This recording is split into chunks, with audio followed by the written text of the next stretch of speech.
आज से करीब 80 साल पहले 5 US Navy bomber airplanes take off करते हैं फ्लोरिडा से। ये डेट होती है एग्जैक्ट दिसंबर 5, 1945। फ्लाइट का टाइम होता है 2:10। Flight 19 is the single most important part of the Bermuda Triangle mystery. It's a mass disappearance which itself is almost without precedent. और ये एक ख़ास किस्म के एयर स्टेशन से लॉन्च की जाती है ये फ़्लाइट, जिसको हम यूएस नेवल एयर स्टेशन कहते हैं। और प्रॉपर इनके जहाज़ों को, इनके एयरप्लेन्स को चेक करके भेजा जाता है। December 5, 1945, 5 pilots were preparing to take off on a routine training flight off the coast of Florida. ये रूटीन ट्रेनिंग मिशन के लिए टेक ऑफ कर रहे होते हैं, यानी कि इन्होंने एक ख़ास बॉम्बिंग प्रैक्टिस करनी होती है ख़ास इलाकों पे, ताकि अगर कभी कोई जंग आए तो पायलट्स ट्रेन रहें इस ख़ास स्टेट के लिए।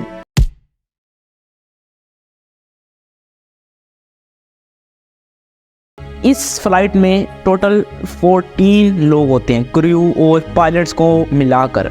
अब ये जो फ़्लाइट है इसको फ़्लाइट 19 का नाम दिया जाता है, क्योंकि ये बाद में एक मिस्ट्री बन जाती है।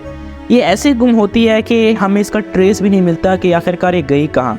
ना रडार में इनका पता चल पाता है, ना ही हमें पता है कि ये कोई एक्सप्लोजन की वजह से गुम हुए या साइक्लोन की वजह से गुम हुए, क्या वजह हुई। अचानक से ही ऐसे जैसे कि एक चीज़ अचानक से आप कोई स्क्रीन अपने मोबाइल की बंद कर दें तो आपको अचानक से ही एक झटका लगता है, पता भी नहीं चलता कि कैसे आपके मोबाइल की स्क्रीन बंद हो गई, अगर कोई तीसरा बंदा देख रहा हो। इस तरीके से ये जो ख़ास फ्लाइट है ये भी इस तरह गुम हुई कि पता भी नहीं चला यूएस नेवी को कि ये आखिरकार गई कहाँ।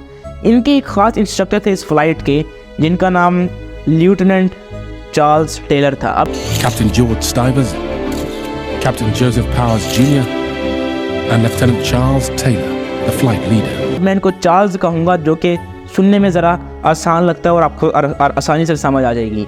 इनकी असाइनमेंट जो थी वो थी एक 3 एरियाज़ के ट्रायंगल के ऊपर से गुजरना।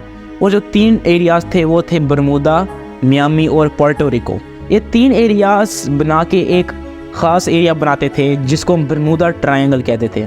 मज़े की बात है कि उस वक्त तक कोई भी इंसान बरमूदा ट्रायंगल को जानता भी नहीं था कि ये क्या अजीब चीज़ है, ये क्या चीज़ है, क्योंकि इस फ्लाइट ने ही इस इलाके को मशहूर कर दिया कि जब 1964 में ये एक ख़ास किस्म की स्टोरी लिखी गई इसके ऊपर, तो उसके अंदर डिस्क्राइब किया गया इस एरिया को बरमूदा ट्रायंगल के नाम के तौर पे, और उसके बाद ही ये स्टोरी मशहूर हुई इसकी।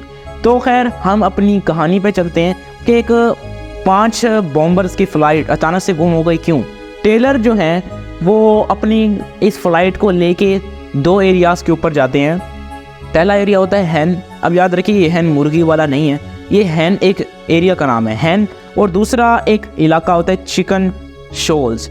अब ये जो 2 इलाके इनके ऊपर वो बॉम्बिंग करते हैं प्रैक्टिस के तौर पे। बॉम्बिंग करने के बाद कुछ अजीब चीज़ दिखती है उनको कि जो रडार्स हैं वो मैल फंक्शनिंग करने लग गए हैं, यानी कि वो काम सही तरीके से नहीं कर रहे।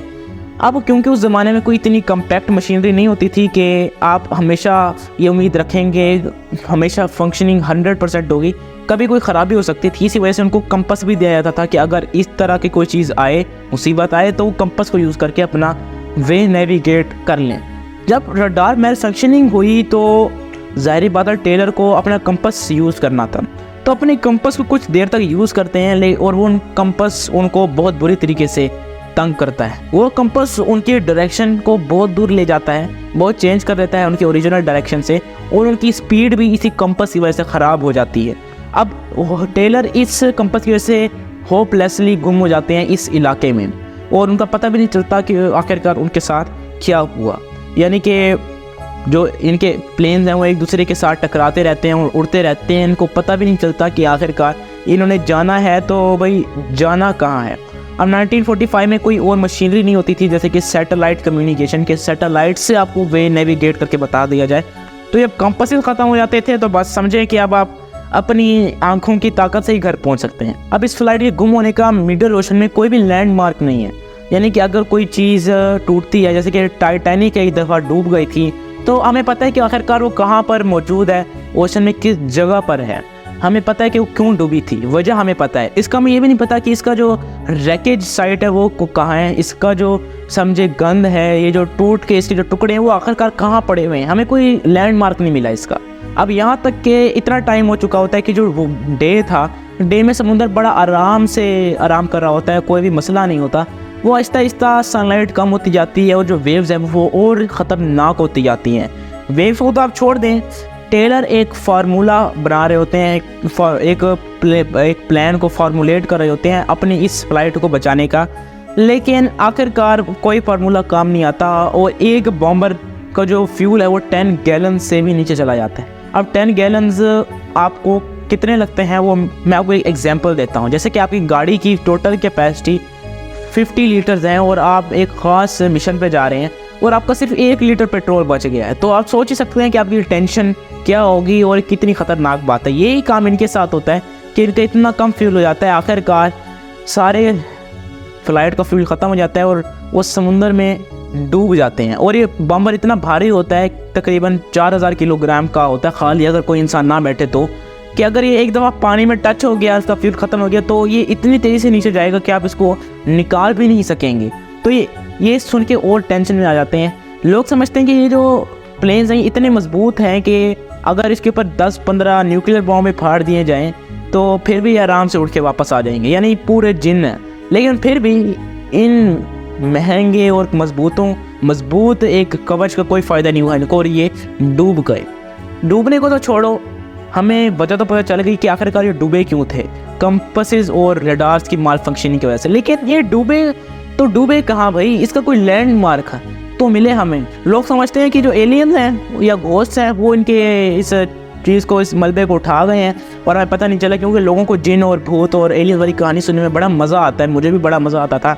काफ़ी सारे लोगों ने किया कि यहाँ पर मॉन्स्टर पाए जाते हैं जो कि इनको खा गए होंगे, लेकिन जो क्रिटिक्स हैं उन्होंने आर्ग्यू किया कि ऐसा नहीं है। हो सकता है यहाँ पर मदर नेचर ने ही कुछ ऐसा किया हो, यानी कि नेचर ने कोई ऐसी मज़ेदार चीज़ दिखाई है जो हम अभी तक हम डिस्कवर नहीं कर पाए, जो कि अभी तक हम कोई साइंस के एडवांस लेवल तक नहीं पहुँचे कि हम दुनिया जहान की चीज़ जानते। कोई हो सकता है ऐसी चीज़ों जो कि हम ना जानते हैं, या सिंपली जब कोई वजह ना मिले तो बैड लक हो सकती है इनकी, कि ऐसे गुम होने का पता भी नहीं चला, या कोई ऐसा एरिया ओशन में जहाँ तक आज तक हम ना पहुँच पाएँ और हमें हो सकता है वो वहीं डूबे हुए हम। तो दोस्तों आपका क्या ख्याल है इस मिस्ट्री के बारे में, कमेंट सेक्शन में ज़रूर बताइएगा। अगली वीडियो मिलेंगे, तब तक